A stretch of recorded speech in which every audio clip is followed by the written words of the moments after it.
मुंजोबा असतो एखाद्या झाडाखाली ठेवलेला, तो आपले पूर्व परंपरागत लोक त्याला शेंदूर लावलेला असतो, त्याला आपण कुणी मुंजोबा म्हणून पूजा करतो. कोणाच्या देवामध्ये शेतामध्ये एखादी देवी ठेवलेली असते, त्याला शेंदूर लावलेला असतो, त्याला लेपण केलेली मूर्ती म्हटलं जातं. लेप्या कुणी गणपती म्हणतं शेंदूर लावलेले आहे. सैतकी म्हणजे वाळूने तयार केलेली मूर्ती. जसं कात्यायनी व्रत येतं माघ महिन्यामध्ये, ते विशेषत्वाने महिला किंवा कुमारिका मुली करत असतात. ते उत्तम प्रतीची प्राप्ती व्हावी म्हणून कात्यायनी व्रत केलं जातं. मनोमयी मणिमयी प्रतिमा अष्टधारता.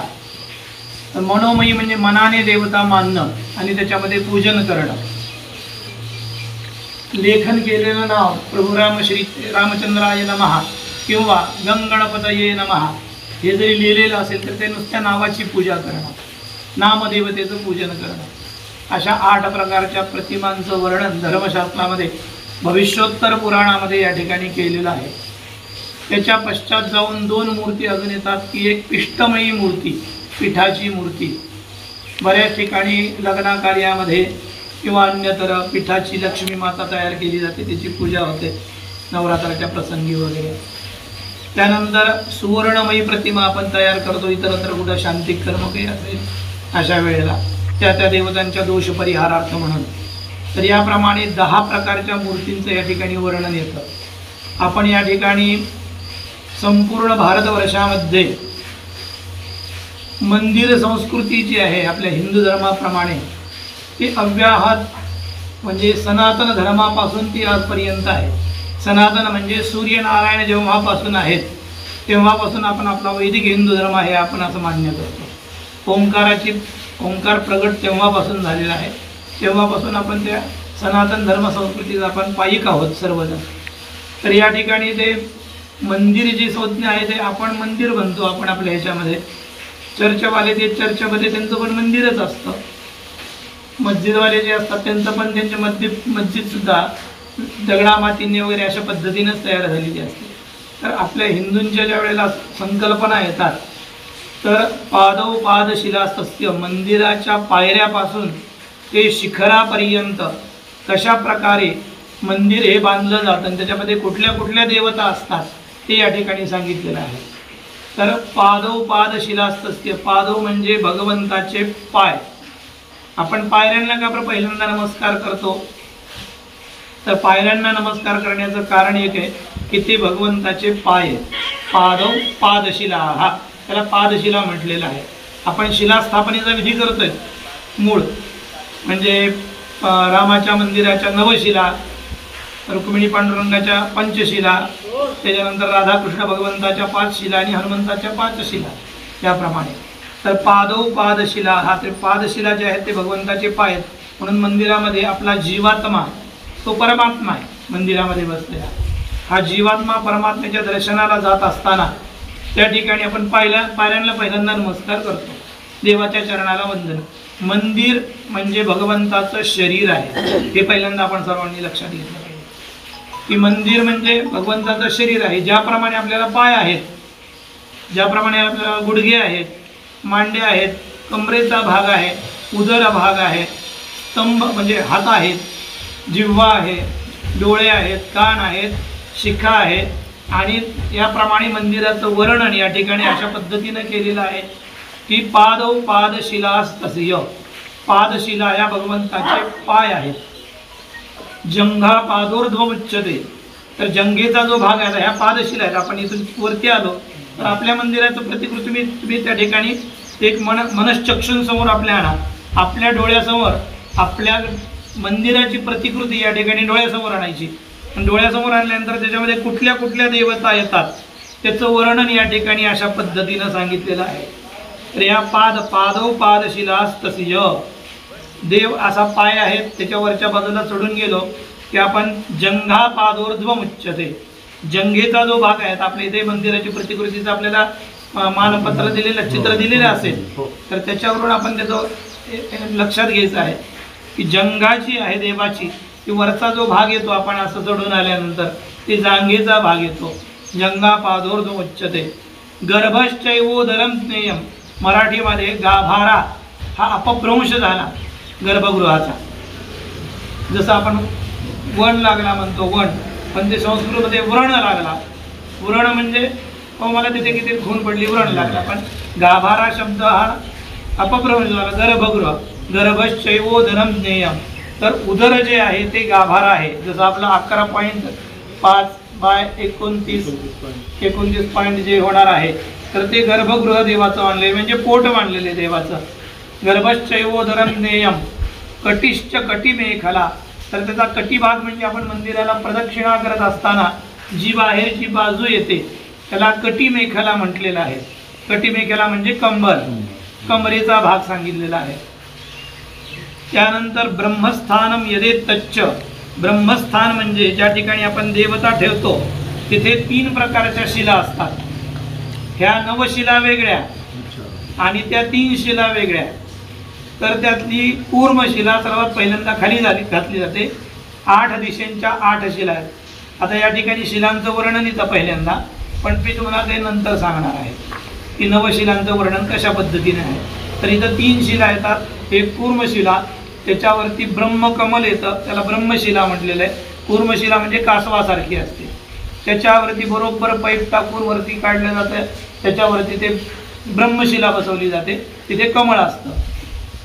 कूर्मशिला, ब्रह्मशिला आणि त्याच्यावरती पिंडिका म्हणजे ज्याच्यामध्ये देवाचे पाय बसवायचे अशी खाच, त्याला पिंडिका म्हटलं जातं. तर याप्रमाणे त्या पिंडिकेमध्ये त्या देवाला ठेवलं जातं. तर ते ब्रह्मस्थानम यदेत तच्च तन नाभि परिकीर्तिता.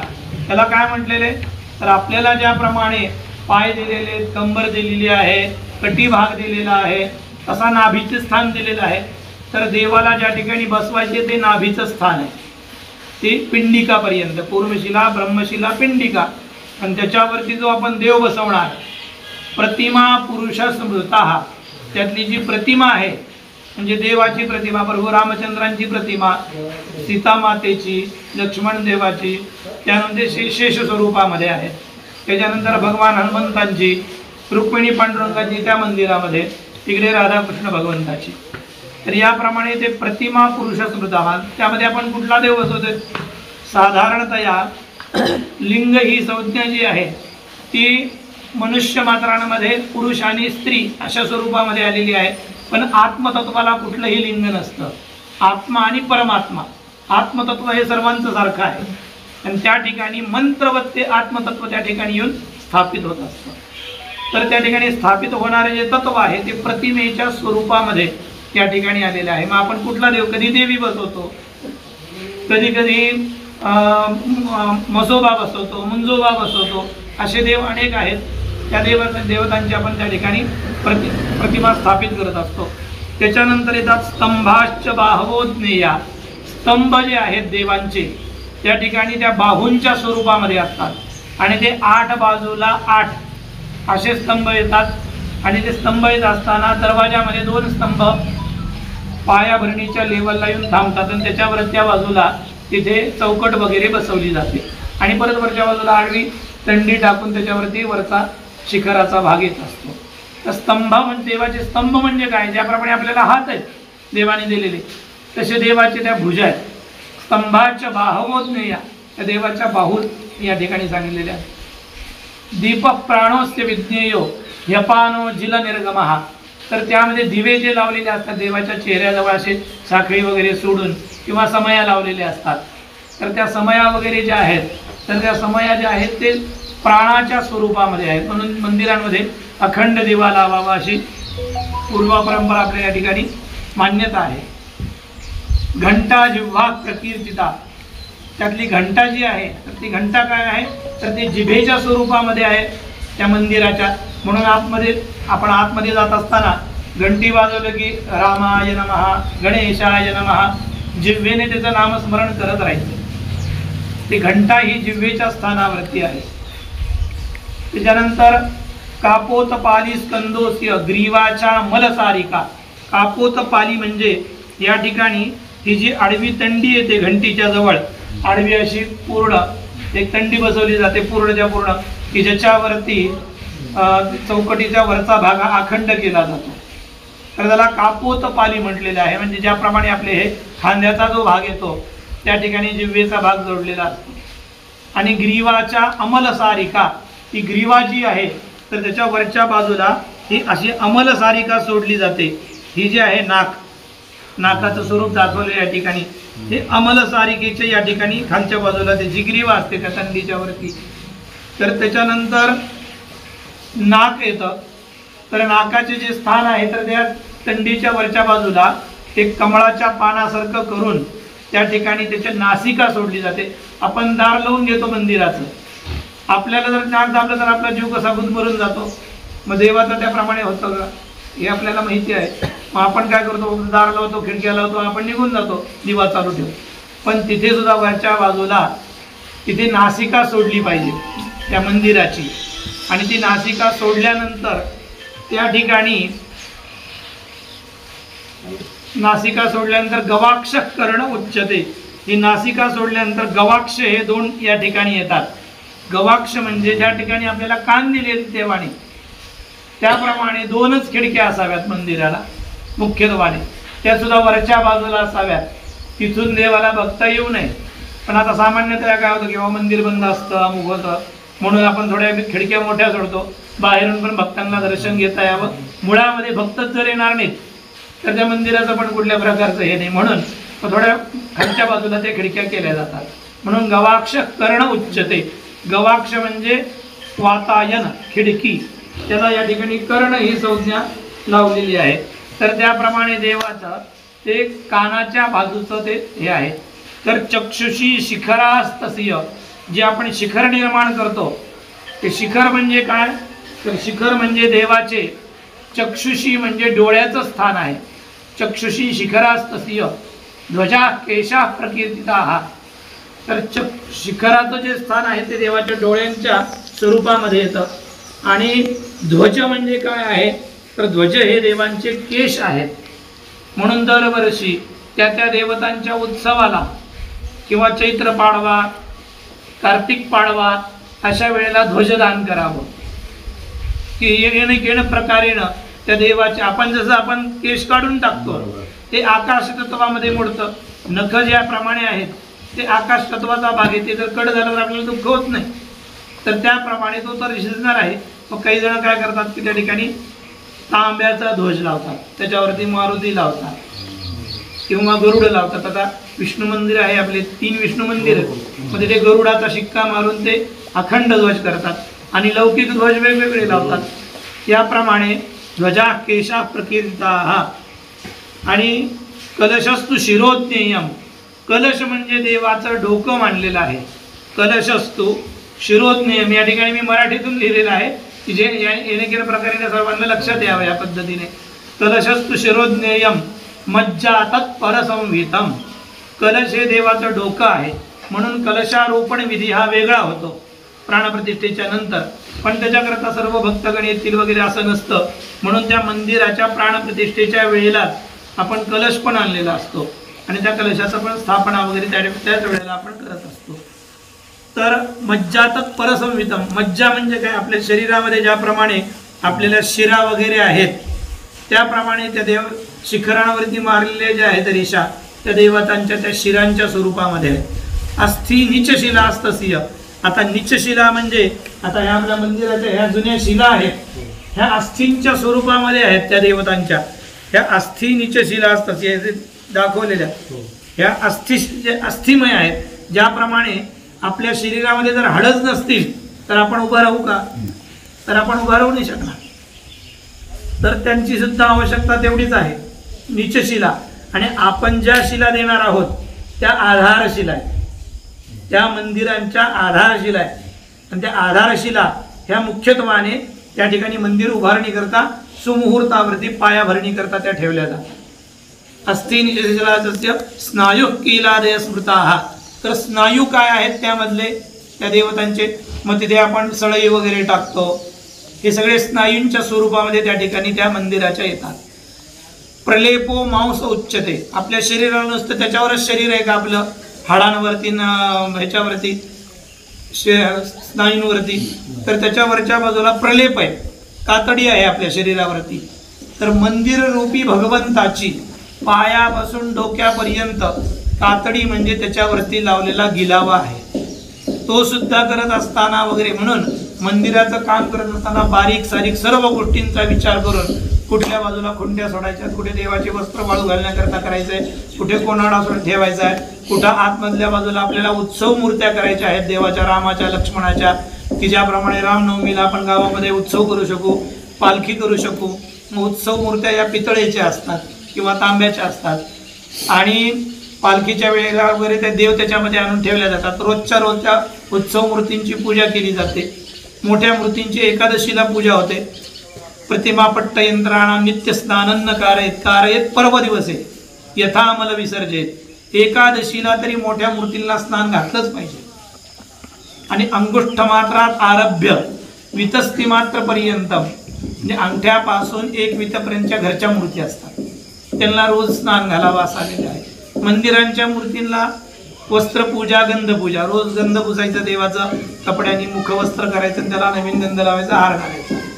एकादशीला मात्र पूर्ण पूजा करायची. याप्रमाणे मी काय सांगण्याचं कारण काय की त्याप्रमाणे जर झालं तर त्या देवाचं देवत्व ओज वाढतं, तेज वाढतं. त्याप्रमाणे ह्या सगळ्या गोष्टी तत्पश्चात केल्या गेल्या पाहिजेत. हे सगळे सांगत असताना स्नायुक्की प्रलेपो मांस उच्चते, म्हणजे प्रलेप जो आहे तो देवाच्या वरच्या त्वचेच्या प्रमाणे आहे. आणि लोम वगैरे जे आहेत त्या देवाच्या ह्याच्यावरती, तर त्याला भक्तांनी जे दिलेलं संपुट आहे त्या ठिकाणी भक्तगण येऊन दर्शन करतात, तर त्याला म्हटलेलं आहे की लोम त्या देवाचे. तर याप्रमाणे या मंदिराची संज्ञा या ठिकाणी मी तुम्हाला विशद केली. आता मंदिर निर्माण झाल्यानंतर प्राणप्रतिष्ठेच्या वेळेला आपण भगवंत त्या ठिकाणी बसवतो, मूर्त्या बसवतो आपण देवतांच्या. या ठिकाणी जर आपल्या मूर्त्या पूर्वपरंपरा आहेच आहेत तर त्या मूर्त्या आपण बसवणार आहोत. पुनर्प्राणप्रतिष्ठा विधी त्याला म्हटलं जातं. त्या ठिकाणी पुनर्मनः पुनरायुर्म आगन पुनः प्राणः असा मंत्र येतो त्या ठिकाणी. त्याचं विधान बरंच आहे, पण ते जे तेज काढून ठेवलेलं आहे देवाचं, त्या मंदिरांच्या त्या ठिकाणी देवता ठेवल्यानंतर त्याच्यामध्ये ते तेज टाकलं जातं. तर त्यावेळेला ते विधी करून ते सगळं होतं. तर प्रतिमा, मंदिर अनुरेणु वर्ष संख्याक पर्यंतम स्वर्गलोक निवासादि कल्पोक्त पुण्यफलावाप्तये. हे मंदिराच्या आपण पादशिला देणार, आधारशिला देणार, कूर्मशिला देणार, ब्रह्मशिला दान करणार. हा शिलादानाचा कार्यक्रम आपल्याला करायचा आहे. जसं अयोध्येच्या राम मंदिरामध्ये तीर्थक्षेत्र निर्माण झालं, त्याचे ट्रस्ट निर्माण झालं, निर्माण झाल्यानंतर त्या ठिकाणी द्रव्य समर्पण निधीचा कार्यक्रम चालू झाला. द्रव्य समर्पण निधी म्हटले त्याला. म्हणजे समर्पण ही भावना का बरं आली त्या ठिकाणी? आपलं अहंकार त्या ठिकाणी काढून टाकून त्या देवाच्या चरणी आपण सगळं काही अर्पण करायचंय, समर्पण करायचंय. म्हणजे हे मंदिर ज्या वेळेला आपण निर्माण करू त्याच्यामध्ये जे जे कोणी शिलादान करणारे श्रद्धागण भक्तजन असतील त्या भक्तगणांनी त्या ठिकाणी काय करायचंय की जसं रामचंद्रांच्या मंदिराकरता पूर्वी विटा संकलन अभियान झालेलं होतं, कारसेवा अभियान झालेलं होतं, तर त्या माध्यमातून विटा पण गोळा केल्या गेलेल्या होत्या. तर या ठिकाणी सुद्धा आपण काय करतोय की हे मंदिर म्हणजे कोणा एका व्यक्तीची मालकी नाही आहे. कारण की मंदिर निर्माण करायचं, निर्माण केलं गेल्यानंतर त्याच्यामध्ये अनेक भक्तगणांनी त्याच्यामध्ये सहाय्य दिलेलं असतं. मग ते सहाय्य झाल्यानंतर विश्वासाने काम करणारे विश्वस्त निर्माण करून त्यांच्या स्वाधीने मंदिर करायचं. कारण की कोणी येऊन तिथे काही पण करून जाऊ नये, हे त्याच्यामध्ये हे आहे. विश्वस्त या शब्दाचा अर्थ काय? विश्वासाने काम करणारी मंडळ. आणि प्रभू रामचंद्रांच्या रामराज्याचे सर्वात पहिले विश्वस्त हे भरतजी होते. चित्रकूटावरती हे प्रभू रामचंद्र, अयोध्या ही नगरी तुमची आहे, हे तुमचं राज्य आहे, हे माझं नाही आहे. माझ्या आईने जरी ते मागितलं असलं तरी ते माझं नाही आहे, तर ते कोणाचं आहे? तर ते तुमचं आहे. म्हणून त्यांना ते घ्यायला गेले तर ते आले नाही. त्याच्यामध्ये दैवजात आणि कर्मजात दोन दुःख सांगितले त्यांनी प्रभू रामचंद्रांनी. हे माझं दैवजात आहे आणि कर्मजात जे आहे म्हणजे मला वनगमन वगैरे होणं हे दैवजात आहे, माझ्या पूर्वी दैवामध्ये लिहिलेलं होतं. आणि कर्मजात जे आहे त्या कर्माप्रमाणे आत्ताचे जे कर्म आहे ते मी वडिलांची आज्ञा पाळणं हे माझं कर्म आहे, त्याच्यामुळं मला परत येता येणार नाही, राज्य तू सांभाळ. तर भरतांनी काय केलं? भरतांनी त्यांच्या पादुका मागितल्या आणि त्या राज्याच्या सिंहासनावर ठेवल्या आणि स्वतः गावाच्या बाहेर राहून त्या अयोध्येचं म्हणजे कामकाज बघितलं आणि 14 वर्षानंतर त्यांना दसपट करून ते राज्य त्यांनी अर्पण केलं. स्वतः विश्वस्त बघू म्हणून त्यांनी काम बघितलं. रोजच्या रोज लिखापडी बघायची आणि त्याप्रमाणे ते आल्यानंतर त्यांना ते दान केलं. तर विश्वस्त ही संज्ञा अशी आहे किंवा त्या विश्वासाने कार्यभाग करणारी. तर हे मंदिरामध्ये जे आपण शिलादान करणार आहोत, तर शिला समर्पण विधी जो आपण करणार आहोत त्याला नाव पण आपलं तसंच असेल की शिला समर्पण विधी. तर त्या शिलांना लागलेले, दगडांना लागलेले अनुरेणू वर्ष म्हणजे ते दगड घडवत असताना तो किती मापाचा आहे तेवढ्या अनुरेणू म्हणजे डोळ्याला न दिसणाऱ्या अनेक वर्षांपर्यंत आपल्या पितरांचा उद्धार त्यामध्ये अपेक्षित आहे. प्रतिमा अनुरेणू वर्ष संख्याकपर्यंतम दशपूर्वान म्हणजे 10 पिढ्या माझ्या आधीच्या आणि दशापरान म्हणजे 10 पिढ्या पुढच्या आणि आत्मनांश माझ्या स्वतःचा आत्मउद्धार अशा 21 पिढ्यांचा उद्धार होऊन माझ्या अनेक पिढ्यांचा उद्धार या ठिकाणी व्हावा म्हणून या ठिकाणी शिलादानाचा कार्यक्रम या ठिकाणी होणार आहे. तर शिला काय फक्त 9 नाही आहेत आपल्या, तर शिला ह्या आपल्या 9 आणि 5 दोन्ही 10 आणि 5 15 24 शिला आहेत एकूण. तर 24 शिलादान या ठिकाणी होणार आहे.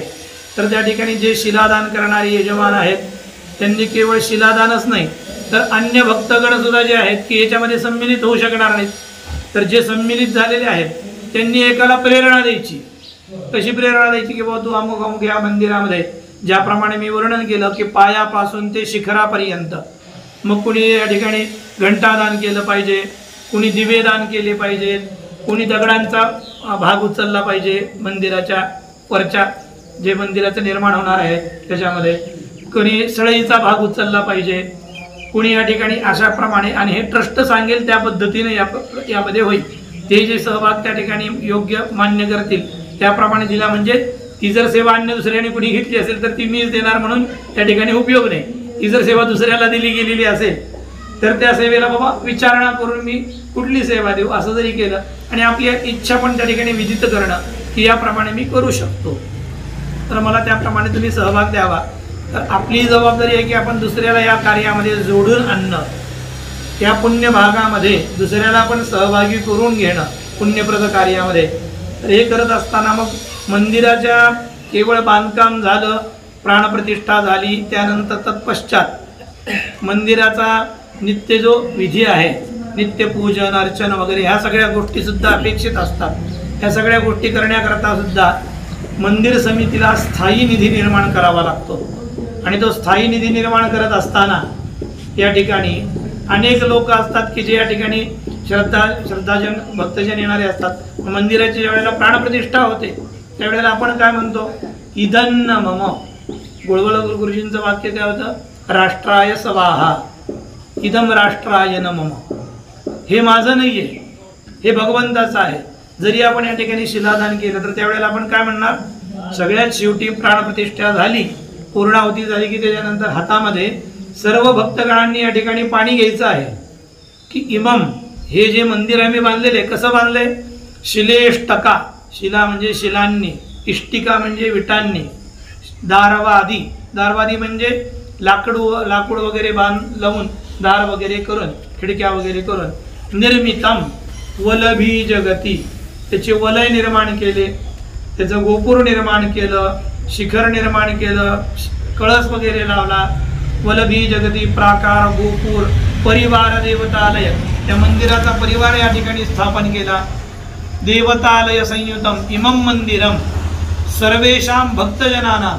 मग या ठिकाणी आपण काय म्हणतो, हे मंदिर आम्ही सर्व भक्तगणांना दर्शनार्थम प्रदक्षिणार्थम, ह्याच्यावरती आमचा अधिकार नाही आहे. आता त्याच्यानंतर कोणी म्हणणार नाही की मी या कार्यामध्ये मी अमुक अमुक दान दिलं. म्हणून मला जी संकल्पना सांगितली गेली, गणेशजींनी सांगितली मला, चव्हाणजींनी, की म्हणले शिलावरती नावं टाकण्याचा विषय आला तर म्हटले आमच्या इथलं असं झालं की बाबा सर्वानुमते, माझं मत नाही तर सर्वानुमते असं झालं. म्हणजे त्यांनी सांगताना सांगितलं की त्याच्यावरती नावं आम्हाला कोणालाच नको आहे, आम्ही दान दिलं, आमचा विषय संपला, त्याच्यावरती आमची सत्ता नाही आहे. दातव्यमिति यद्दानम दीयते उपकारिणे देशकालेच पात्रेच तद्दानम सात्विकम सुखम. सात्विक दान हे त्यालाच म्हटलेले की त्याच्यावरती आपली नावं टाकून आपल्याला अपेक्षित नाही. मग त्या ठिकाणी अहंकार आला, मी अमुक दिलं त्याच्यामुळे हे मंदिर उभं राहिलं.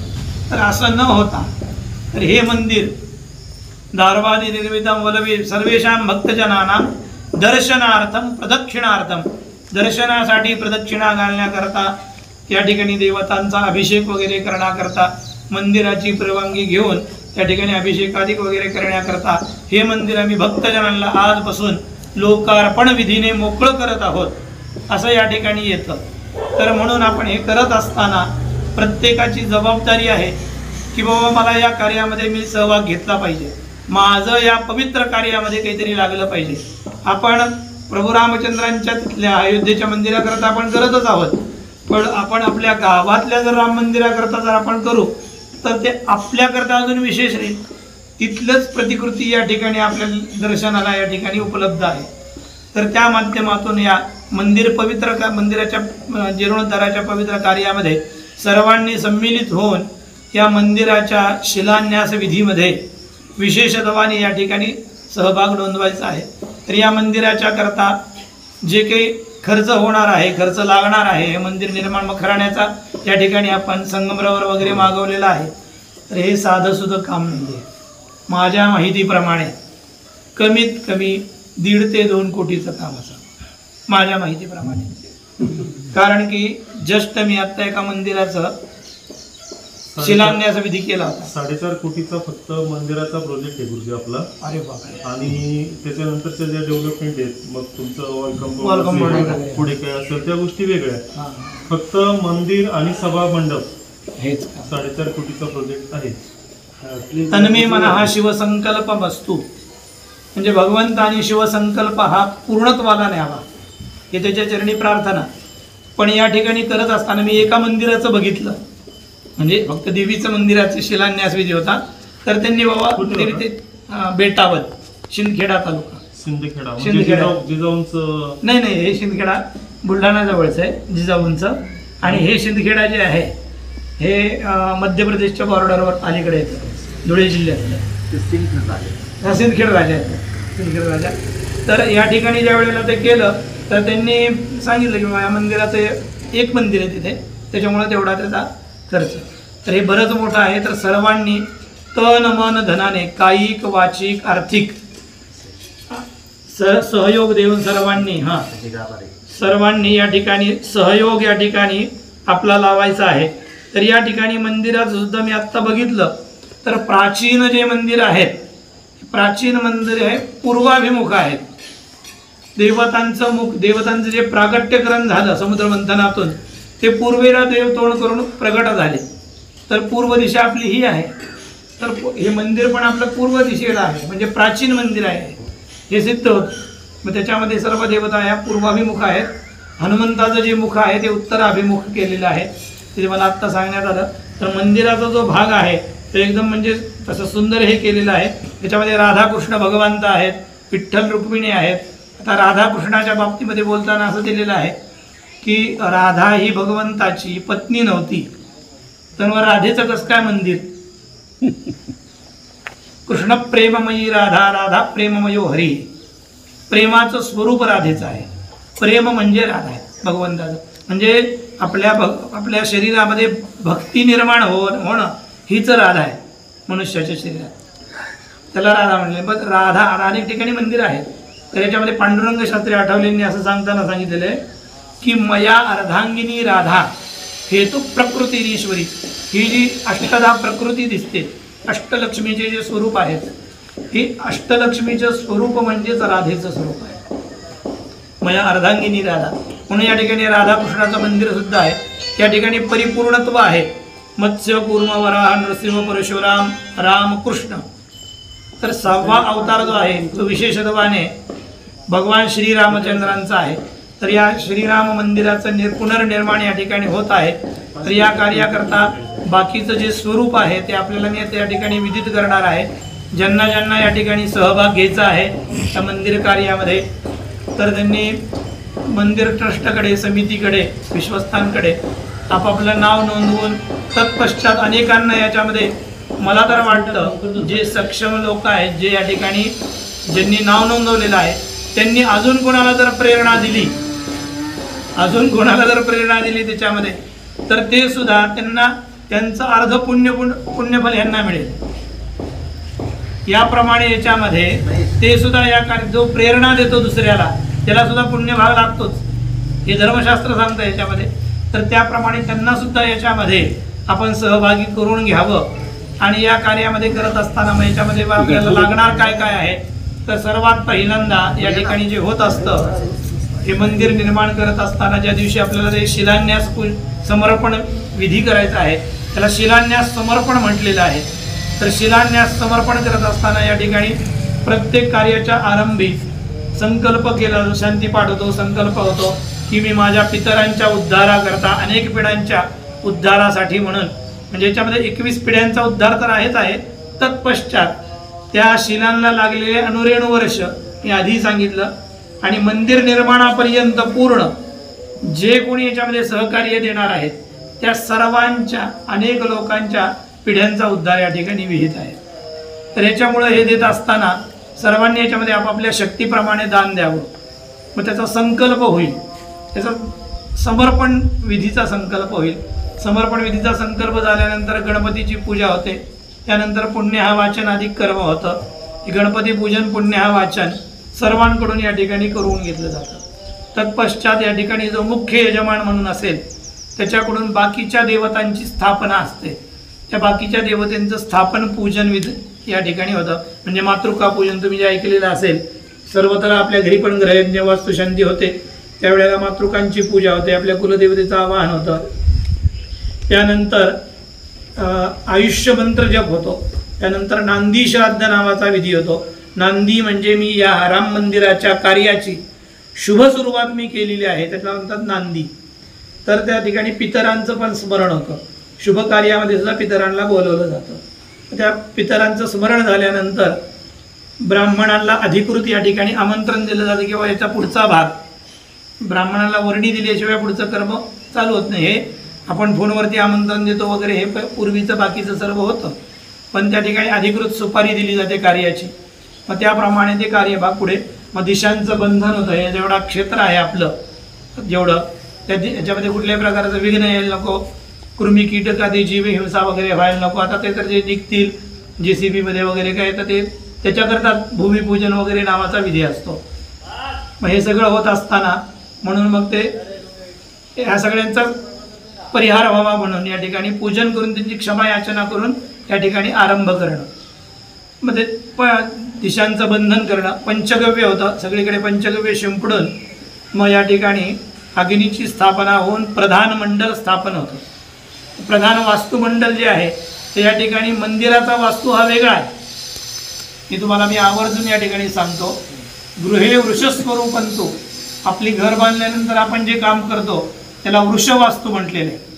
वृषवास्तू म्हणजे बैलाच्या स्वरूप, बैल हा धर्माचा प्रतीक आहे, तर त्याला वृषवास्तू म्हटलं जातं.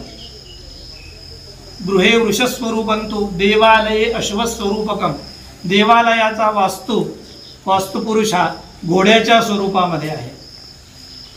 विद्यालये हंसस्वरूपंतु, विद्यालयाचा जो वास्तू आहे निरक्षीर विवेक, म्हणजे काय करावं काय करू नये. निरक्षीर, हंसाला एक विवेक दिलेला आहे भगवंतानी, की तो पाणी आणि दूध जर त्याच्यासमोर एकत्रित करून ठेवलं की तो फक्त दूधच पितो, पाणी सोडून देतो. तर ते मनुष्याला कशातून येतं, ज्या वेळेला विद्या शिकल्यानंतर त्याला निरक्षीर विवेक येतो. म्हणून विद्यालयाचा वास्तू हा हंसाच्या स्वरूपात आहे, आणि व्यापाराचा वास्तू हा कासवाच्या स्वरूपात आहे.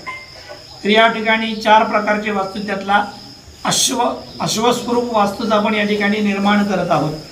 मग हे वास्तू निर्माण करत असताना भूमिपूजन आपण ज्या वेळेला केलं, तर ते भूमिपूजन केलं त्यावेळेला अनेक प्रकारचे दोष येत असतात. मग ते दोष कसे, तर ही भूमी जी आहे, ब्रह्माचा पुत्र शिवाचा पुत्र, अशा 2 कथा आलेल्या. तो वास्तुपुरुष आहे. तो वास्तुपुरुष दर 3 महिन्याला भूमीमध्ये फिरत असतो.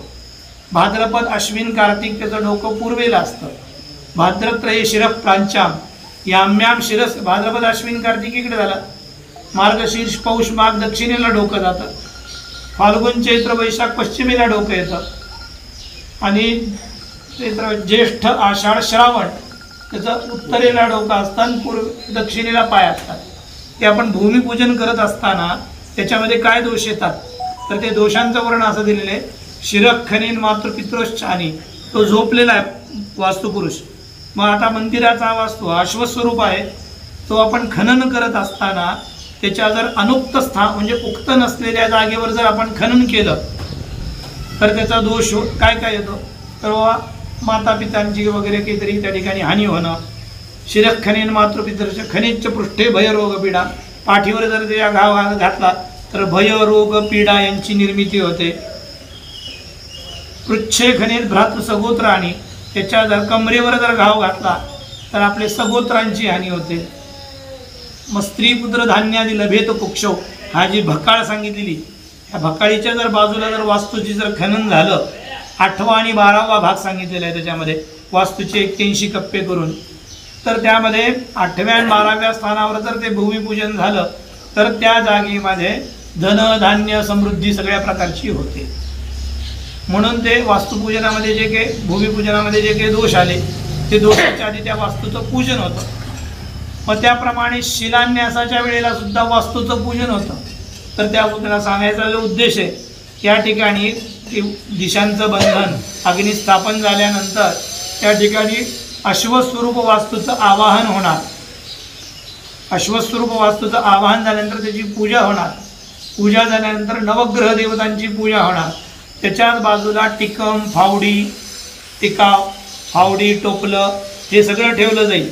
आणि आधुनिक अवजारं म्हणजे त्यावेळेला जे काही आलेलं असेल JCB वगैरे काही, किंवा हे जे आहेत आपले पूर्वपरंपरागत आपली पूर्वीची जी संस्कृती होती, लोकांना काहीतरी निर्माण करून देण्याची होती, उद्ध्वस्त करण्याची नव्हती. तर ते निर्माण करून दे म्हणजे त्या माध्यमातून काहीतरी लोकांना त्याच्यामध्ये रोजगार निर्माण झाला, तर अशा माध्यमाची होती. तर आताची जी आहे ते JCBने वगैरे आणून जे आवश्यक जेवढे लोक आहेत तेवढे लोक लावून ते काम केलं जातं. तर त्या ठिकाणी त्या अवजारांची पूजा होते आणि सगळ्यात शेवटी महादेवाचं आवाहन होतं. कारण की दक्ष प्रजापतीच्या यज्ञामध्ये महादेवाला आमंत्रण केलं नव्हतं आणि पार्वती माता तिथे गेल्याने त्यांना ते अवमान झाला त्यांच्या माहेरी. मग त्यांनी ते योगाग्नी स्वतःला जाळून घेऊन त्याच्यामध्ये दहन करून घेतलं आणि भगवंताला ते दुःख झालं महादेवाला. मग तेव्हापासून अशी प्रथा झाली की बाबा कुठला यज्ञ असेल तर महादेवाचं आवाहन, माझ्याप्रमाणे महादेवाचं आवाहन होतं. आणि त्याच्यानंतर या ठिकाणी मुख्य कार्यक्रम चालू होतो शिलापूजनांचा. शिलांचं पूजन केलं जातं. मग शिलांच्या पूजनाकरता 33 प्रकारचे कलश असतात, 33 प्रकारचं द्रव्य असतं, औषधी असतात. त्या औषधी टाकून त्या शिलांवरती पूजन केलं जातं. पहिल्यांदा त्याला घडवत असताना आलेले दोष म्हणजे कुद्दालकटंकाग्न्या तपाग्नी यासारखं त्याला मग मशीन लावली, साफ केलं, त्याला गरम झालं, हे सगळे दोष जावेत म्हणून त्या मूर्तीला तूप, दूध, पाणी घालून मंत्र म्हणून त्याच्यातलं घणादी टंकादी घाव काढले जातात. मग ते काढून झाल्यानंतर त्या शिला पूजनाला योग्य झाल्या. पूजनाला योग्य झाल्यानंतर त्याच्यामध्ये मग गाईच्या पायाखालची माती, राजवाड्याची माती, वारुळाची माती, संगमाची माती, अशा सर्व प्रकारच्या, परत औषधी अश्वस्थानात, गजस्थानात, वलिमेकात, संगमात, राजस्थानाच्या, गोष्ठाच्या, हत्तीच्या पायाखालची माती, हे सगळे प्रकारच्या माती वगैरे आणून त्या शिलांचा स्नपनविधी होतो. औषधींनी स्नपनविधी होतो. बैलाच्या शिंगाच्या पाण्याने स्नपन होतं. त्याच्यानंतर शहाळ्याच्या पाण्याने स्नपन होतं. ते तुम्हाला त्या यादीमध्ये मी सगळं दिलेलं असेल. त्याप्रमाणे ते सगळ्या साहित्याने देवाला त्या शिलांना स्नान घातलं जातं. स्नान घालून झाल्यानंतर त्या शिलांमध्ये प्रधान देवतेंचं आवाहन होतं. ज्याप्रमाणे रामाच्या ज्या नवशिला आहेत त्याच्यामध्ये प्रभू रामचंद्र, सीता, लक्ष्मण, भगवान, हनुमंत, तिथे हनुमंत आपले वेगळं मंदिर आहे, वेगळं मंदिर आहे. त्याच्यामुळं त्या 3 देवतेचं आवाहन, त्यांचे मंत्र पाठ होतात. त्या वर्णाच्या त्या शिलांच्या जवळ वस्त्र असतात, त्या वस्त्रांचं त्या ठिकाणी ठेवलं जातं. त्यानंतर जे 2 मंदिर आहेत पंचशिलांचे, त्यांना पण त्या पद्धतीनं त्यांचं स्नपनविधी ते, आणि हे सगळे विधी जेवढे यजमान बसलेले असतील त्या सर्व यजमानांचं तशा पद्धतीनंच होईल. आपण जे कलश वगैरे ठेवू त्याच्यामध्ये मग कलश तो त्या पद्धतीने मोठा आणलेला असेल, त्याच्यामध्ये ठेवताना आपण पळी ठेवलेली असेल, संध्येची पळी असते आपली, तर ती पळी ठेवलेली असेल, त्या पळीने प्रत्येक यजमानाकडे ते दिलं जाईल तांब्या, त्यातलं ते द्रव्य त्यांनी आपापल्या शिलेंवरती टाकून त्या पद्धतीनं ते क्रमाने फिरवायचे. आणि सगळ्यात शेवटी आपलं मंदिर हे मुख्य आहे, रामाचं मंदिर, तर त्या रामाच्या याच्यावर उरलेलं ते सगळं त्या कूर्मशिलेवर टाकलं जाईल. कूर्मशिला ही मुख्य असते. मग ती पांडुरंगाच्या मंदिरात पांडुरंगाची, रामाच्या मंदिरात रामाची, राधाकांत भगवंताच्या ह्याच्यामध्ये राधाकृष्ण भगवंताच्या ह्याच्यामध्ये त्या मधली शिला मुख्य, आणि हनुमंताच्या मधली शिला, याप्रमाणे त्या शिलांचं स्थपन होईल. तर या शिलांचा जो आकार असतो तो कशा पद्धतीने पाहिजे, तर धर्मशास्त्रामध्ये त्यांनी दिलेले आहे. एक तर विटेच्या आकाराच्या बनवा, म्हणजे 9 इंच अशी 4 इंच, जाडीला 4 इंच. पण तेवढ्यावरती ती आकृती बसेलच असं नसतं. आता आधुनिक तंत्रज्ञान निघाले, त्याच्यामुळे ते कॉम्प्युटरमध्ये फीड केले त्या शिलांवरती कोरलं जातं. मग त्याच्यामुळं ते एक तर तशी शिला बनवा विटेच्या आकाराची, किंवा गोल आकार धरून एक विटेचा असा उभा स्तंभ करायचा. जसे हे खांब आहेत, गोल आपण खांब असतो आपला, तशा पद्धतीनं तो खांब, आणि वरच्या बाजूला ते चिन्ह असं असतं. तर याच्यामध्ये पूर्वेची जी शिला आहे, पूर्वेची शिला वज्रशिला मानलेली आहे. इंद्राचं वज्र आहे, पूर्वेला इंद्राचं स्थान हे मुख्य मानलेलं आहे. तर इंद्राचा वज्र जो आहे तो असा आकार असतो, खालच्या बाजूला दंडी असते, आणि त्याला अशा रेषा असतात. त्याला वज्रशिला म्हटले. मी तुम्हाला पाठवलेले ते मोबाईलवरती. त्या वज्रशिलेमध्ये, त्या वज्रशिलेचे यजमान किती असतील, तर प्रभू रामचंद्राचा जो गाभारा आहे त्याच्यामध्ये 9 शिला आहेत, त्याच्यामुळे ती वज्रशिला तिथे असेल, ती वज्रशिला. त्याच्यानंतर आग्नेय कोपऱ्यामध्ये मंदिराच्या शक्ती नावाची शिला स्थापन होईल. तर ती शक्तिशिला जी आहे ती तलवाराच्या आकाराची असते. त्याच्यानंतर दक्षिण बाजूला मंदिराच्या मुख्य गाभाराच्या रामाच्या त्याच्या बाजूला जी शिला आहे ती दंडशिला आहे. दंड म्हणजे यमाचा दंड, यम हा दंड देणारा आहे, तर यमाच्या आकाराची दंडशिला असेल. तर यमाची दंडशिला असेल. तर दंडशिलेच्या खालच्या बाजूला खड्ग नावाची, नैऋत्य कोपऱ्यामध्ये खड्ग नावाची शिला असते. तर ते खड्ग नावाची जी शिला आहे, खड्ग म्हणजे खड्गन चक्र गजेशु चाप परिघान, देवीच्या हातामध्ये खड्ग दिले, तलवार त्याच आकाराची असते आणि खड्ग थोडं जाड असतं. असे म्हणजे शक्तिशिला आणि खड्गशिला, तलवार शक्ती ही तलवारासारखी असते आणि खड्गशिला ही सरळ असते. त्याच्यानंतर वरुण देवता आहे पश्चिमेला. तर पश्चिमेची जी शिला आहे ती शिला पाश नावाची शिला आहे. पाश म्हणजे आपण बैलाला वगैरे बांधायला जसं आपण ते मूज करतो तसे ते पाश असतं, म्हणजे असा आकार असतो. गणपतीच्या हातामध्ये ते असतं, त्याला पाश म्हणतात, दोरीच्या आकाराचं, वेटोळा. तर ती पाशशिला असेल. त्याच्यानंतर वायव्य दिशेला जी शिला बसवली जाईल ती अंकुश नावाची शिला असेल. अंकुश म्हणजे मधोन्मत्त हत्तीला सुद्धा तो बसलेला त्याच्यावरती माहूत असतो. माहूत म्हणजे मनुष्य. तो अंकुश नावाचं एक शस्त्र असतं असं गणपतीच्या हातामध्ये बघा. पाशांकुश धरण देवम एकदंतम चतुरस्तम पाशम अंकुश धारिणम आपण गणपती हातावर म्हणतो. तर ते पाश असं असतं. तर हे जर त्याच्यावर टेकवलं त्याच्या माथ्यावर हत्तीच्या, की हत्ती अंकुश होतो, तो इकडे तिकडे फिरत नाही. तर ती अंकुश नावाची शिला वायव्य कोपऱ्यामध्ये स्थापन होईल. त्याच्यानंतर उत्तर बाजूला जी शिला असेल मंदिराच्या, तर उत्तर बाजूची जी शिला असेल ती गदा शिला आहे. भगवान हनुमंताची जी गदा आहे ती गदा त्या ठिकाणी स्थापित होते. कुबेराची गदा आहे, त्याला कुबेराचा पण गदाच हे हातामध्ये आहे. त्याच्यानंतर त्रिशूलशिला आहे. ईशान्य कोपऱ्यामध्ये त्रिशूलशिला महादेवाची स्थापन होते. याप्रमाणे 9 शिला ज्या आहेत त्या या ठिकाणी स्थापित होतात. त्याच्यानंतर 5-5 शिला ज्या सांगितलेल्या आहेत त्या ठिकाणी थोडं लक्ष द्यावं. 5-5 शिला ज्या आहेत त्या जया, नंदा, भदरा, रिक्ता आणि पूर्णा अशा पंचशिला आहेत. तर जया शिलेवरती कमळ असतं. ते आता मी सांगेल बरं का राजेशला, त्याला सांगा गुरुजींना विचारल्याशिवाय शिला तयार करू नका, तर तो वेगळ्या प्रकारच्या तयार केले. तर ती पद्मशिला. त्याच्यानंतर नैऋत्य कोपऱ्यामध्ये जी शिला असते ती भदरा शिला असते. त्या भद्रा शिलेवरती सिंहासन काढलेलं असतं, नंदा भद्रा. त्यानंतर जया नावाची जी शिला आहे त्याच्यावरती छत्री काढलेली असते, छत्र आणि तोरण. तोरण त्या ठिकाणी आंब्याचं तोरणासारखं आणि छत्री.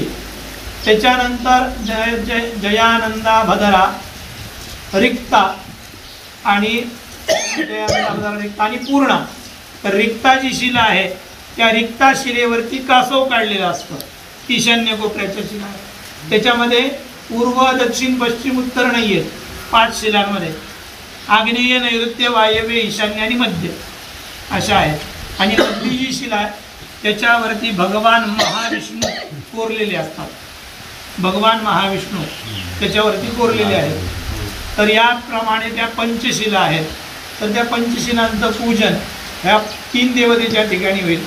तर हे सगळं शिलांचं पूजन झाल्यानंतर शिलांना स्वच्छ करून त्याच्यावरती भरपूर 33 प्रकारचं म्हणजे दूध, दही, तूप, मध, गोमूत्र, शेण असं अनेक प्रकारच्या औषधी, दशमूल, अरिष्ट, नागरमोथा या सगळ्यांचं पाणी वगैरे त्याच्यावरती टाकून त्या शिलांचं शुद्धीकरण आहे. शुद्ध केल्याशिवाय त्या शिला स्थापित होत नाही. मग त्यांना स्वच्छ करून वगैरे त्याच्यावरती हार, त्या शिलांच्या वस्त्र, त्या कलरची त्याप्रमाणे ते तिथे ठेवले जातात. नंतर त्या शिला देवतांचं हवन होतं. सगळ्यात पहिल्यांदा नवग्रहांना आहुती दिली जाते, कारण की नवग्रह या भूतलावरती संपूर्ण विश्वाचं नियंत्रण करणारे आहेत.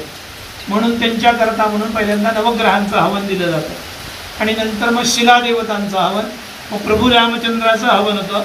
ह्या ज्या देवता आहेत आपल्या इथं मुख्य, त्या सगळ्या देवतांना आहुतीतून अग्निनारायणामध्ये बोलवलं जातं. त्यानंतर या ठिकाणी ह्या सगळ्या आहुत्या दिल्या गेल्यानंतर मग पूर्णाहुती वगैरे सगळी होते. जे बलिदान वगैरे असतं ते दिवा बाहेर नेऊन ठेवायचा, मग बलिदान होतं, पूर्णाहुती होते. पूर्णाहुती झाल्यानंतर मग ह्या शिला उचलून आपल्याला या खालच्या खड्ड्यामध्ये जायचं असतं. तर त्या ठिकाणी खातपूजन नावाचा विधी आहे, तो झालेला नाही आहे माझ्या माहितीप्रमाणे. तुम्ही भूमिपूजन झाल्यानंतर खड्ड्यात खाली उतरून कलश ठेवलाय का? मग तो ठेवावा लागेल. तो कलश ठेवल्याशिवाय आपल्याला पुढचं कार्यक्रम नाही करता येत. कलश पूजा, हां एवढं करून टिकावची पूजा केली. तर याच्यामध्ये खातपूजनामध्ये पृथ्वीमध्ये भूमातेमध्ये पृथ्वीची गोल प्रतिमा, कूर्म भगवान सोन्याचे, त्याच्यानंतर वराह भगवान ज्यांनी पृथ्वी वर आणली पाण्यातून, पाण्यावर पृथ्वी आहे आणि नागाच्या डोक्यावरती स्थिर आहे, चारी बाजूनी नाग आहेत. अशा 4 देवतांना त्या कलशात टाकून तो कलश जमिनीच्या खाली ठेवावा लागतो. हा त्या ज्या आता सध्या वृषभ राशीचा सूर्य आहे. आपण मकर संक्रांत सर्वांना माहिती, पण बाकीच्या संक्रांती नाही माहिती. दर महिन्याला संक्रांत असते. तर ती मकर संक्रांत म्हणजे दक्षिणायन आणि उत्तरायण एवढ्यामुळे प्रसिद्ध आहे. कर्क संक्रांती आषाढ महिन्यात होते. देव झोपतात बाबा, ते झोपल्यानंतर कुठलं शुभ कार्य होत नाही, म्हणून ती एक माहिती असते. तर त्या संक्रांतीप्रमाणे कुठल्या खड्ड्यामध्ये त्याला ठेवायचं त्या कलशाला, त्याप्रमाणे तो खड्ड्यामध्ये कलश ठेवला जाईल. त्याच्यानंतर त्या खड्ड्याला लेवल केली जाईल आणि परत बाकी सगळ्या ठिकाणी जेवढे तुमचे स्थान आहेत त्या सगळ्या स्थानांवरती 5 शिलांच्या ठिकाणी 5 कलश, 9 शिलांच्या ठिकाणी 9 कलश आणि बाकीच्या 3 ठिकाणी म्हणजे 3 15 आणि 9 24 कलश हे पहिल्यांदा खड्ड्यामध्ये ठेवले जातात. ते कलशांना पद्म, महापद्म अशा संज्ञा, त्या संज्ञाप्रमाणे ते कलश त्या खड्ड्यांमध्ये ठेवले जातात. ते कलश ठेवल्यानंतर त्याला 4 बाजूनी विटा लावल्या जातात. विटा प्रत्येक ठिकाणी 4-4 विटा लागणार, त्याची व्यवस्था आधी करून ठेवावी लागेल. 4-4 विटा प्रत्येक ठिकाणी. त्यानंतर सिमेंट, वाळू हे सगळं मागवावं लागणार. त्या विटांना लावून त्याच्यामध्ये पारा, पंचरत्न हे सगळं टाकलं जाईल त्या कलशांमध्ये. शेवाळ हे सगळं टाकावं लागतं. पांढरी मोहरी, त्याच्यानंतर हळद, दही, त्याच्यानंतर दही भात, सुपारी हे सगळं त्या कलशामध्ये टाकलं जातं. त्या शिलांच्या जे आपले आलेल्या विटा आहेत त्या विटांना मोळी बांधून त्याच्यावरती स्वस्तिक काढावी लागते. आता हे कार्य जे आहे ते फक्त ब्राह्मणांना करता येईल असं नाही, कारण की ब्राह्मण संख्या असते 11. म्हणजे एवढा मोठा कार्यक्रम आहे, मी तुम्हाला 11 सांगतोय, पण जास्त ब्राह्मण पाहिजेत तसं. पण 11मध्ये त्या ठिकाणी आपण ही योजना करूया. आणि त्या शिलांना मग मोळी बांधावी लागते. आपण जे लाल नाडा बांधतो तो मोळी बांधून त्याच्यावर स्वस्तिक काढावी लागते. मग त्या शिला त्या ठिकाणी त्या शिलांवर स्वस्तिक असते शेंदुराने, मुळे त्या विटांवरती गंधाने स्वस्तिक असते.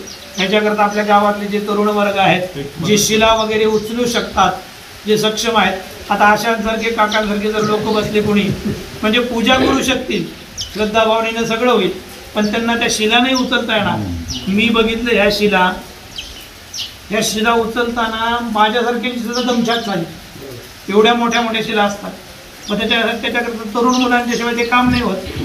आणि एकीकडे जय नामघोष प्रभू रामचंद्रांचा, एकीकडे शिला आतमध्ये घेऊन जाणं, एकीकडे नामसंकीर्तन, आणि एकीकडे मंत्रपाठ करत करत त्या शिला ठेवणं, या सगळ्यांचं अनुसंधान साधायचं. त्याच्याकरता ज्याच्याकडे जे काम दिलेलं असेल त्यांनी ते काम आपापलं, आणि ज्या दिशेला सांगितले त्याच्यावरती मार्करने आपण लिहून ठेवूया की ही शिला या ठिकाणी नेऊन ठेवायची आहे. म्हणजे ते त्यांचा बोळ होणार नाही आणि परत उचलावी लागणार नाही. कारण की पाऊस पाण्याचे दिवस आहेत, त्याच्यावर तूप मध सगळं पडलेलं असतं, ती निष्ठून जाते, कोणाच्या पायावर पडायला नको. आपण देवाचं कार्य करतो त्यामध्ये कोणाला परत असं व्हायला नको किंवा कुठेतरी दुखापत झाली. कारण की आपण ते संकल्प करतानाच आपण असा करतो किंवा सगळ्यांचं आत्मकल्याण, सर्व विश्वाचा उद्धार व्हावा, सर्व विश्वाचं कल्याण व्हावं, प्रभू रामचंद्र भक्तांना सर्वांना सुख शांती समाधान लाभावा, या पद्धतीने आपला संकल्प असतो विश्वकल्याणार्थ. तर त्याच्यामध्ये सावधानतेने उचलून, आणि तशी जर व्यवस्था नसेल तर चक्क बोरगे घ्यायचे, बोऱ्यामध्ये शिला उचलून ठेवायची, दोघा जणांनी पकडायची आणि खाली नेऊन ठेवायची. कारण की इथून आता आपल्याला पायऱ्या नाही आहेत खाली उतरायला, निसरडा असेल, या सगळ्या गोष्टींची दक्षता घेऊन करावं लागेल. शुभारंभ कधी आणि समाप्ती कधी? सुरू कधी होणार आणि समाप्ती कधी होणार? 24 तारखेला दुपारी 3:30-4 वाजता या ठिकाणी मांडणीला सुरुवात होईल. मांडणी सुरुवात झाल्यानंतर त्या ठिकाणी गणपती कलश पूजा वगैरे जे आहे ते मी समितीसोबत बोलून त्याप्रमाणे त्याचं नियोजन करून, आदल्या दिवशी आपल्याला जर काही करता आलं संध्याकाळच्या वेळेला, कोणी जर म्हणजे सर्वांनी जर वेळ जर दिला तर 1.5-2 तासाची पूजा पण आदल्या दिवशी ठेवूया संध्याकाळी. हां, कारण की वयोवृद्ध लोक असतात, कोणाला बसायचा त्रास असेल किंवा काही, या सगळ्या दृष्टिकोनातून. आणि दुसरी दिवशी मुख्य देवतेचं काम, त्याप्रमाणे ते आपण ठरवूया, त्याप्रमाणे आपण अनुक्रमाने. मुख्य पूजा किती तास चालेल? साधारण ही पूजा जी आहे ते 6-6.5 तास लागतात सर्व व्हायला. म्हणजे सकाळी जर आपण 7-7:30 जर आरंभ केला, म्हणता 8 होतात, तर 1:30, 2, 2:30 वाजतील हे सगळं व्हायला. आणि ह्या शिला म्हणजे अशा उचलल्या आणि ठेवल्या असं नाही होत. त्याला वृषभ लग्न, सिंह लग्न हे स्थिर लग्न आहेत. वृषभ लग्न, सिंह लग्न, वृश्चिक लग्न, कुंभ लग्न, ह्या लग्नांप्रमाणे त्या शिला ठेवाव्या लागतात. तर स्थिर लग्नावरती त्या शिला स्थिर कराव्या लागतील. तर त्याप्रमाणे मी मुहूर्त देईल, त्याप्रमाणे आपल्याला त्या खाली नेऊन ठेवाव्या लागतील आणि त्या स्थापना कराव्या लागतील. ज्या शिलेचा जो यजमान असेल त्यांनी त्या ठिकाणी थांबायचं आहे, मुख्य शिलेचा यजमानाने मुख्य शिलेच्या जवळ थांबायचं आहे. त्याप्रमाणे त्याच्यामध्ये होईल. आणि हे सर्व करत असताना त्याच्यामध्ये बाबा श्रद्धामूल्य काय ठेवावं हा एक त्याच्यामध्ये तुम्हाला प्रश्न येईल. आता श्रद्धेला मूल्य नाही, हे भगवंताचं कार्य, जे सत्यता आहे ती. तर श्रद्धेला मूल्य नसतं, पण काहीतरी समितीनं त्याच्यामध्ये ठेवलं पाहिजे. ह्या दृष्टिकोनातून समिती चर्चा करेल, स्पष्ट निर्णय घेईल. किंवा आत्तापर्यंत आपण काही काही ठिकाणी जे केलं, मी ते तुम्हाला म्हणजे एक हे म्हणून तुम्हाला सांगतोय, उदाहरण म्हणून. तर ते शिलान्यास करत असताना एखादा सक्षम यजमान असा असतो की या मंदिराचं सगळं काम मी करेल, मी सगळं काही देईल, पण त्याच्यातला मी असतो. हां, आणि भगवंताला तो काढून टाकायचा आहे खरं. म्हणून भगवंत करतो, मंदिर जरी तुम्ही मांडलं तरी तुम्हाला कलशारोपण करत असताना जरी एकाने मंदिर बांधलं तरी गावातल्या महिला भगिनी कुमारिका ज्या आहेत, ज्या आपल्या गावातून दुसऱ्या गावामध्ये दिल्या गेलेल्या आहेत, अशा सर्वांनी त्या कलशाकरता दान द्यावं. म्हणून त्याला जोडी घेऊन सगळ्यांकडे हिंडावं लागतं. म्हणजे देव म्हणतो तुझा अहंकार ह्याच्याने गळून पडेल. तू म्हणतो ना मी करतो. तर सक्षम जरी यजमान असला तरी त्याची सक्षमता त्याच्या ठिकाणी भगवंतांनी त्याला लक्ष्मीचं वरदान दिलेलं आहे, त्याप्रमाणे त्यांनी करावं. हे त्याच्यामध्ये आपला म्हणजे जो भाव असेल तो त्याप्रमाणे. आपण मंदिर इथे बांधणार आहे, हो. तो विधी तिकडे याच्यात केला तर चालेल ना? हो चालेल. मंगल कार्यालयामध्ये हो चालेल ना. आता कारण पाऊस देशकाल परिस्थिती पाहून सर्व गोष्टी कराव्यात. आपण म्हणतो संकल्पामध्ये देशकालाद्यनुसारेन यथालाभ पूजा संभारही यथालाभ पूजा संभाराने. ज्याप्रमाणे आता आपण जो अमरनाथला तिथे भरपूर बर्फ पडतो आणि तिथे जर आपण मागू पुष्प देवाला अर्पण करायला, तर त्या ठिकाणी जर पुष्पच जर मिळालं नाही तर तिथे लवंग पुष्प व्हावं लागतं. तिथे लवंग पुष्पाने देवाचं काम होतं. जशी परिस्थिती आपल्याला इथे सर्वांना व्यवस्थित होईल, भक्तगणांनाही त्रास व्हायला नको, त्यांचंही चित्त लागावं. आणि आता जर मी तुम्हाला एक सांगितलं, पौष महिन्यामध्ये पावसाचे दिवस आहेत का, थंडीचे दिवस, देवीनं परीक्षा बघितली भक्तगणांची. आदल्या दिवशी इतकं आभाळ आलं आणि पाऊस पडायला लागला. पाऊस थांबला. रात्रभर आम्ही मांडणी केली. आम्ही म्हटलं आता तिथे भक्तगण निवास बांधलेले, ते 5 रूम बांधलेल्या आणि त्या एवढ्यामध्ये म्हणजे 16 दुनी 32 यजमान आणि आलेले श्रद्धाळू 500 लोक. आता एवढे सगळे जण कसं काय बघू शकतील तो कार्यक्रम? त्यांना म्हटलं मंडपामध्येच मांडायचं, मंडपामध्येच कर्म करायचं. मंडपात आम्ही रात्री 2:30-3 वाजेपर्यंत पूजा मांडली. पहाटे 4:45ला पाऊस चालू. काही केलं नाही, त्याच्यावर झाकून ठेवलं. दुसऱ्या दिवशी थोडा पाऊस थांबला, कार्यक्रम चालू झाला. संकल्पाला सुरुवात झाली की वरून देवाने हातावरच पाणी टाकलं. पण ज्यावेळेस तप एव तप्यते, तप माणसाला तापवतं. आणि आपण या ठिकाणी भगवंताचं कर्म करायला आपण आलेलो आहे. आपल्याला आपल्या शरीराचं भान नाही राहिलं पाहिजे, हे मुळात आहे. त्या ठिकाणी आपण म्हणायचं की वरून पाऊस पडतोय, त्या ठिकाणी महत्त्व विदित केल्यानंतर लोक अक्षरशः ज्यांना फक्त गणपती कलश पूजा करून बाजूला व्हायचं होतं आणि शिलान्यासाच्या पूजेला मुख्य यायचं होतं. मुख्य यजमान बाकी सगळं करणार होते. मुख्य यजमानांनी त्या ठिकाणी 5 लाख रुपये दिले होते शिलान्यासाकरता. बाकीच्या याच्यामध्ये ते अजून अन्य सहकार्य करणार होते. हां, बोली लावली होती त्याप्रमाणे. पण त्याच्यामध्ये झालं काय, ते मुख्य यजमान तर बसले, बाकीचे सगळे श्रद्धाळू यजमान ज्यांनी एका शिलेचे 1.5 लाख रुपये दिले होते, ते सगळे यजमान त्या ठिकाणी पूर्ण वेळ बसून राहिले. आणि आपल्यासारखे वयोवृद्ध लोक होते. काही एक याला कनिष्ठिका म्हणतो आपण, करंगळी, आणि याला अनामिकाच नाव आहे.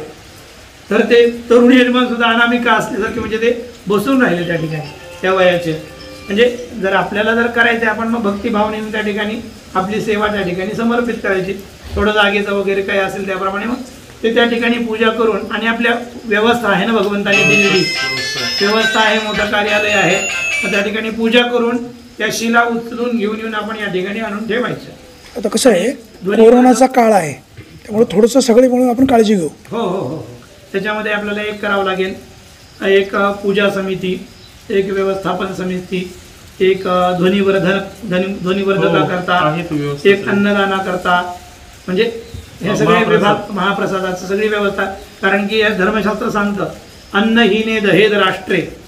कुठलाही यज्ञ अन्नहीन जर झाला तर राष्ट्र लयाला जातं. मंत्रहीन मृत्युविजय, मंत्रहीन जर कार्य झालं तर ब्राह्मण लयाला जातो.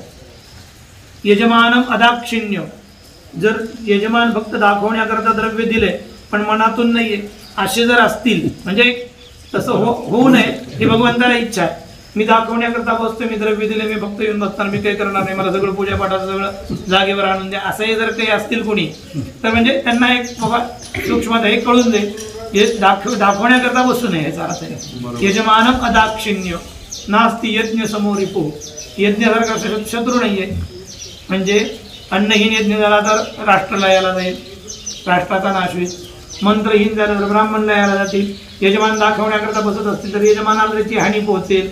म्हणून मग काय करावं, तर याच्यामध्ये आयुः कर्मज वित्तंच, त्यांनी सांगताना इंद्रियानी यशस्वर्गम आयुः कीर्तिम प्रजा पशून, इंद्रियांना यश मिळेल मन लावून जर बसला तर आयुष्य प्राप्ती होईल, कीर्ती मिळेल. तुम्ही जर याच्यामध्ये सहभाग घेतला तर तुमचं नाव लौकिक त्याच्यामध्ये वहिनी असा सहभाग दिला. कीर्ती प्रजा, हा सुप्रजा निर्माण होईल. नुसती प्रजा निर्माण होणं अपेक्षित नाही आहे आपल्याला, तर सुप्रजा, प्रजेचा अर्थ काय, गुणांची वृद्धी आपल्यापेक्षा पुढच्या पिढीची चांगली असेल, त्याला सुप्रजा म्हटली. समोरचा आहे त्याच्याप्रमाणे कदरावं अपेक्षित नाही आहे. सुप्रजा निर्माण व्हावी. आयुः कीर्ती प्रजा पशून म्हणजे 2 पायाचे प्राणी, 4 पायाचे जे गाय म्हैस बैल हे सगळे आहेत या सगळ्यांची वृद्धी व्हावी ही या ठिकाणी अपेक्षा यज्ञामधून. तर तशा पद्धतीनं हा द्रव्य समर्पण शिलान्यास विधी म्हणजे द्रव्य समर्पण करून काही लोक असे म्हणतील आम्ही काही या ठिकाणी बसू शकत नाहीत पूजे करता, आम्ही फक्त द्रव्य देऊन देऊ, तुमच्या मंदिर कार्यामध्ये हे लावून द्या, कुठल्याही विभागामध्ये लावा, असेही लोक असतील तर त्यांचं द्रव्य या ठिकाणी त्या कार्यामध्ये पोहोचतं व्हावं. मग त्यांच्याकडून द्रव्य समर्पणाचा फक्त संकल्प. जे शिलान्यास करणार आहेत, शिलादान देणार आहेत, शिला समर्पण विधी ते शिलान्यासाकरता त्या ठिकाणी बसतील. याप्रमाणे त्या कार्याचं नियोजन असेल. जे अन्नदानाकरता वेगळे तयार झालेले त्यांना अन्नदानाचा संकल्प असेल. जे व्यवस्थापन याच्यामध्ये असतील त्याप्रमाणे व्यवस्थेमध्ये लागलेले असतील. त्याप्रमाणे आपल्याला सगळा तो कार्यभाग वेगवेगळ्या पद्धतीनं तो उचलावा लागेल. आणि याप्रमाणे हा जो भगवान प्रभू रामचंद्राचा जो भगवान महाविष्णू स्वरूप प्रभू रामचंद्रांचा जो कार्यभाग आहे नूतन मंदिर निर्माणाचा तो सर्वांनी वहन करून मंदिर निर्माणापर्यंत अथक प्रयत्नाने परिश्रमाने त्या ठिकाणी पूर्ण करायचं आहे. आणि ते झाल्यानंतर सुद्धा भगवंताची सेवा करायची आहे. रोज मंदिरामध्ये येऊन रामरक्षा वगैरे असेल, आरतीला असेल, सकाळची आरती संध्याकाळची आरती. मंदिर निर्माण झालं म्हणजे आपला कार्यभाग संपला असं नसतं.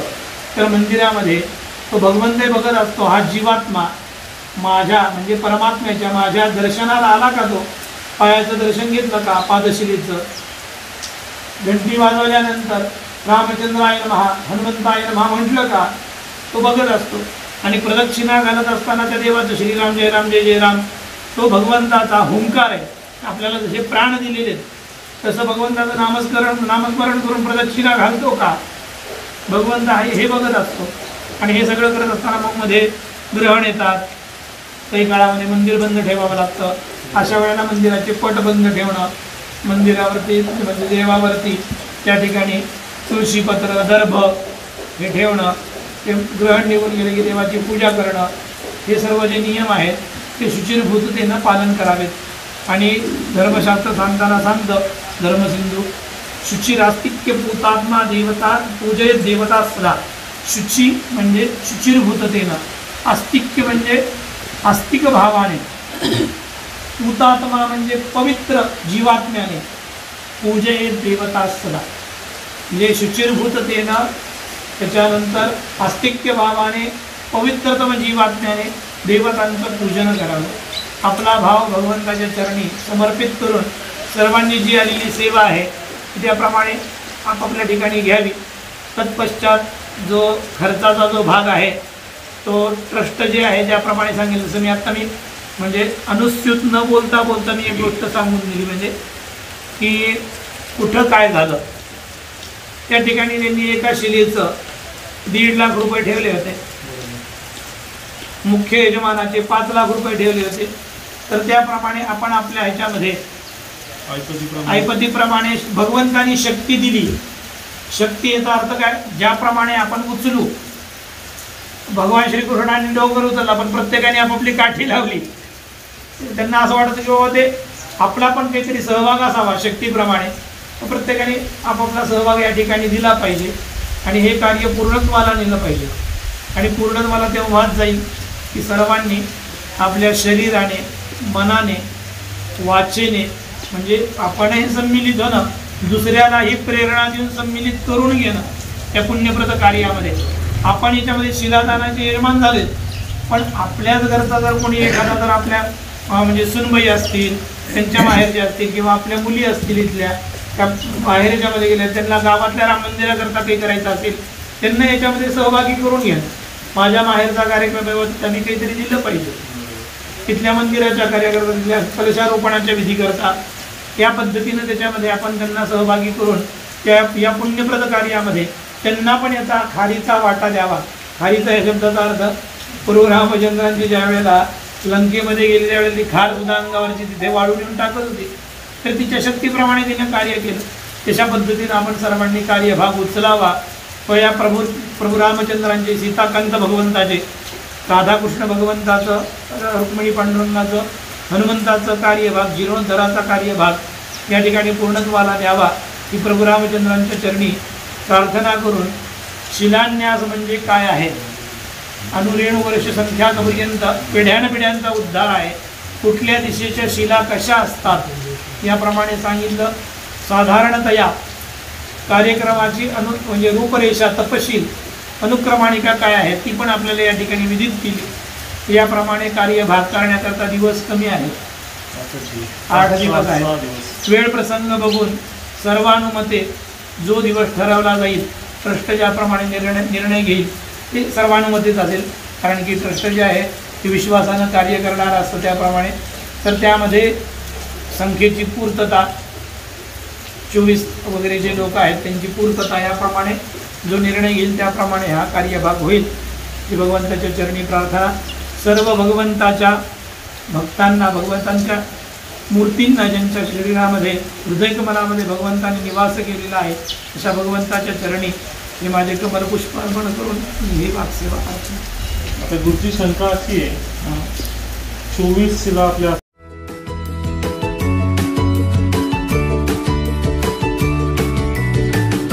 बातम्या शेतीच्या, बातम्या मातीच्या, बातम्या अन्यायाच्या, गुन्हेगारीच्या,